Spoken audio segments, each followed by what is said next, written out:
லட்சியம் இல்லாத வாழ்க்கைங்கிறது முகவரி இல்லாத ஒரு கடிதத்தை போன்றது. ஸோ லட்சியத்தோடு வாழ கற்றுக்கொள்ள வேண்டும். நம்பிக்கை.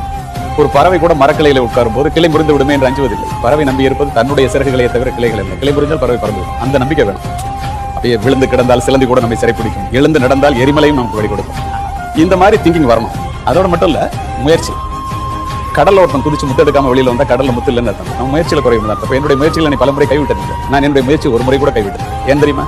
முயற்சி என்பது முடிந்தவரை செய்வதற்கு பேர் முயற்சி அல்ல, முடியும் வரை செய்வதே முயற்சி இல்லையா? நீ பெரிய காரியத்துல ஈடுபடும் போது இந்த உலகம் உன்னை பார்த்து இது வீண் முயற்சின்னு சொல்லுவோம். நீங்க ஜெயிச்சதுக்கு அப்புறம் அதே உலகம் உங்களை பார்த்து இது விடாமுயற்சின்னு பாருங்க. இதான் உலகம். இப்போ ஓட்டப்பந்தய மைதானத்துல ஒருத்தன் குறைஞ்ச நேரத்துல வெற்றி கோட்டை கிடக்கிறான்னா அவன் பயிற்சி மைதானத்திலே அதிக வியர்வை சிந்தியவனாகத்தான் இருக்க முடியும். அப்படிப்பட்ட உழைப்பு வேணும். எக்காரணத்தை முன்னிட்டு நேரத்தை வீணாக்கக்கூடாது. நீங்க வாழ்க்கையில ஜெயிக்கணும் அப்படின்னு நினைச்சீங்கன்னா, வாழ்க்கை என்பதே நேரத்திலானது. ஓடிக்கொண்டிருப்பது கடிகார முள் அல்ல, உன்னுடைய வாழ்க்கை. இந்த இளைஞர்கள் இதை புரிஞ்சுக்கிட்டு ஒழுக்கமான முறையில் வளர்ந்தாங்கன்னா நிச்சயமா சாதிக்க முடியும்.